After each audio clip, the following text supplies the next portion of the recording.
श्रीमद भगवद्गीतेचा खरा अर्थ गतिहीन झालेल्या समाजाला गतिशील करणे असून बोडोच येथील श्री चक्रधर स्वामींचे जन्मस्थान महानुभव पंथांच्या ताब्यात मिळवण्यासाठी संपूर्ण धर्मपंथाला गतिशील व्हावे लागेल। तसेच महानुभव पंथांचा सर्व इतिहास मराठीसह सर्व भाषेत नोंद करून पुरातत्व खाते, राज्य शासन, केंद्र सरकार यांच्याकडे पाठपुरावा करणे गरजेचे आहे।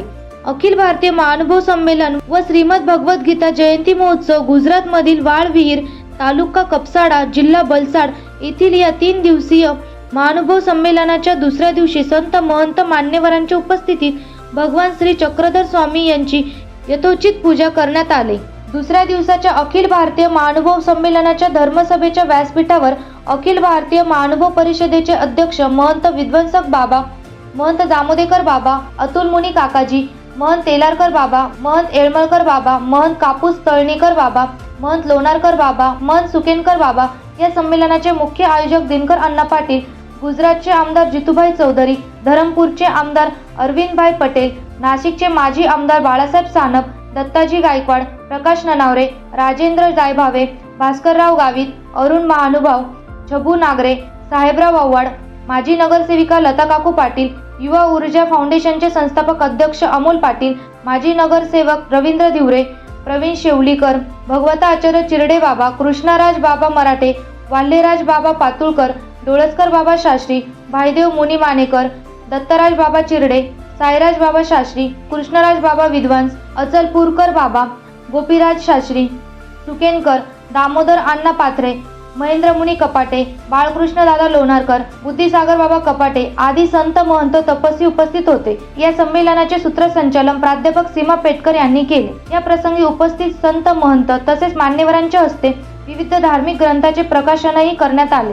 दुसऱ्या दिवसाच्या या संमेलन धर्मसभेत सर्वच संत महंत वक्त्यांनी विचार मांडताना दिनकर अण्णांनी सुरू केलेल्या बडोद जन्मभूमीच्या या लढ्याला पाठिंबा दर्शवत सर्वांना एकत्रित आणण्याचे आवाहन केले। प्रत्येक क्षेत्रात कार्यकर्त्यांना अनंत अडचणींचा सामना करावा लागतो। या अडचणी पार करीत बडोद मधील श्री चक्रधर स्वामी यांचे जन्मस्थान असलेला वाडा ताब्यात घेण्यासाठी किंवा आपल्या पंथीयांना तिथे पूजा दंडवत प्रणाम करण्यासाठी प्रवेश मिळावा याकरिता सर्वांनाच मोठ्या प्रमाणावर प्रयत्न करावे लागणार आहेत। यासाठी संत महंत, वासनिक, उपदेशी तसेच राजकीय क्षेत्रातील मंडळींनी एकत्र येऊन हे कार्य सिद्धी नेण्याची गरज असल्याचं यावेळी महंत साळबाबा यांनी सांगितलं। अर्जुनाला विषाद निर्माण झाला होता आणि युद्ध करत नाही असं भगवान श्रीकृष्णांना अर्जुन म्हणाला, त्याप्रमाणे अण्णाजी या ठिकाणी म्हटलंय। परंतु आमची ही सगळे आचार्य मंडळे अगदी साक्षात भगवान गोपाल कृष्णाप्रमाणे त्यांच्या पाठीशी उभी राहिले आणि या ठिकाणी अण्णा हे युद्ध तुम्हाला करावंच लागणार आहे अशा प्रकारची साक्षात गोपाल कृष्णांनाच या ठिकाणी भगवद्गीता अवतरवायची होती। आणि हा उद्याचा जो भगवद्गीतेचा अवतरण दिन आहे तो आज आपल्या या भव्य दिव्य अशा कार्यक्रमामध्ये खऱ्या अर्थाने संपन्न होत आहे याची साक्ष आज आपल्याला मिळालेली आहे। ती त्यावेळेस झालेली भगवद्गीता होती आणि ही आज साक्षात होत असलेली भगवान श्रीकृष्णांची लीळा होत आहे या ठिकाणी असं साक्षात प्रतीती येत आहे। हा प्रतीती पंथ आहे, हा केवळ विश्वास पंथ नाही। त्यावेळेस केलेला लीळा, त्यावेळेस झालेलं सगळं आज सुद्धा होते आहे। आज सुद्धा आपल्याला त्या भगवद्गीतेची गरज आहे, त्या श्रीमद लीळा चरित्राची गरज आहे। स्वामींच्या त्या मुक्ती स्थानाकरिता त्या अवतार ग्रहण स्थळ परमेश्वराचा कधी जन्म होत नसतो, तो स्वयंभू असतो हे सुद्धा मला सांगणं यावेळेस इथं गरजेचं वाटलं। कार्याध्यक्ष म्हणून असलेले आदरणीय प्रातस्मरणीय उपाध्याय आमनाय आचार्य की ज्या परमेश्वराने ते बडोस नगरी त्या ठिकाणी अवतार धारण करण्यासाठी त्या ठिकाणी त्या नगरीचा शोध घेत बरोबर त्याच ठिकाणी ते मायापुराचा स्वीकार परमेश्वराने केलेला आहे आणि ती बडोच नगरी आज आपल्याला नमस्कारण्यासाठी उपलब्ध नाही। आणि म्हणून जो या ठिकाणी केलेला विचार त्या नगराला हस्तांतरित नव्हे तर त्या वास्तूच्या ठिकाणी आपल्या ठिकाणी तो नमस्कारण्यासाठी तो उपयोग झाला पाहिजे, हा उदात्त हेतू या आजच्या या नियोजनातून त्यांनी मांडलेला आहे। आणि तो उदात्त हेतू समोर नेण्यासाठी गुरुजनांचं, साधू संतांचं आणि वास्तविक सद्भक्तांचं सहकार्य त्यामध्ये असणं अपेक्षित आहे आणि मोठ्या निष्काम भावनेतून त्या ठिकाणी यांनी आयोजन केलेलं आहे। कसं आहे त्यांना मिळणार आहे. आज आयोजन करून या ठिकाणी धर्म कार्यासाठी त्यांनी जो एक त्यामध्ये हा वाटा उचललेला आहे, निश्चितच परमेश्वर त्यांना त्याचा कसा देणार आहेत. मग त्यामध्ये संत मंडळी आमची आहे, त्यामध्ये गृहस्थ मंडळी, आयोजक म्हणजे मान्य मंडळी आहेत, त्या सगळ्यांना त्याचा लाभ होणार आहे. ईश्वर मार्गीचा जो लाभ आहे तो कधीही कुठल्याही प्रकारे परमेश्वर कोण्या रूपाने त्याला तो दातृत्व करतील हे सांगता येत नाही.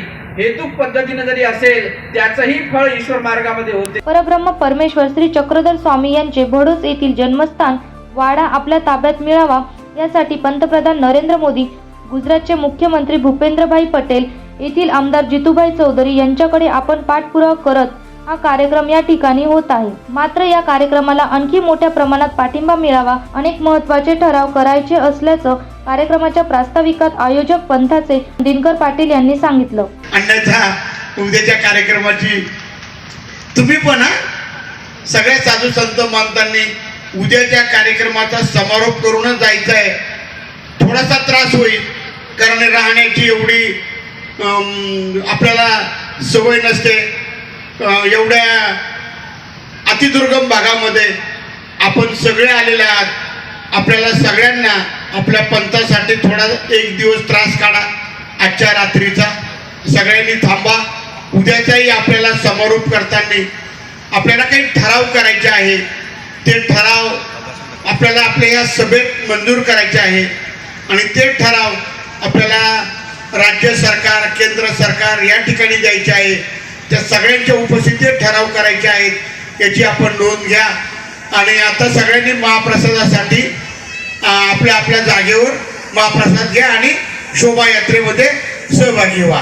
आणि शोभायात्रा झाल्यावर पुन्हा इथं या. सगळ्यांना दंडोत प्रणाम. दरम्यान गुरुवारी सकाळी पहाटेपासूनच नमस्कार, देवपूजा, वंदन, भगवद्गीता पारायण, आरती, उपहार, महाप्रसाद यासारखे विविध धार्मिक कार्यक्रम संपन्न झाले. दुपारी वाळविहीर परिसरात आकर्षक सजवलेल्या रथातून भगवान श्रीकृष्ण तसेच देवांच्या मूर्तीची मिरवणूक काढण्यात आली. यावेळी सर्व संत, महंत व मान्यवर मिरवणुकीत सहभागी झाले होते. तर आदिवासी बांधवांनी पारंपरिक वेशभूषेत आकर्षक नृत्य सादर केले. ही मिरवणूक पाहण्यासाठी प्रचंड गर्दी जमली होती. या अखिल भारतीय महानुभव संमेलनाच्या परिसरात देवपूजा पाठाचे साहित्य खरेदीसाठी भाविकांनी मोठी गर्दी केली होती. असे विविध स्वतंत्र स्टॉल या ठिकाणी आहेत. विशेष म्हणजे एवढ्या दुर्गम भागातही सर्व आदिवासी बांधवांनी आलेल्या असंख्य भाविक भक्तांचे, संत महंतांचे भोजन, निवास अशी सर्व व्यवस्था अत्यंत चोखपणे पार पाडत या भव्य संमेलनाचे सर्व नियोजन अत्यंत काटेकोरपणे करण्यात आलेले आहे. एनसीएन न्यूज साठी प्रतिनिधी सुनील पगारे, सातपूर.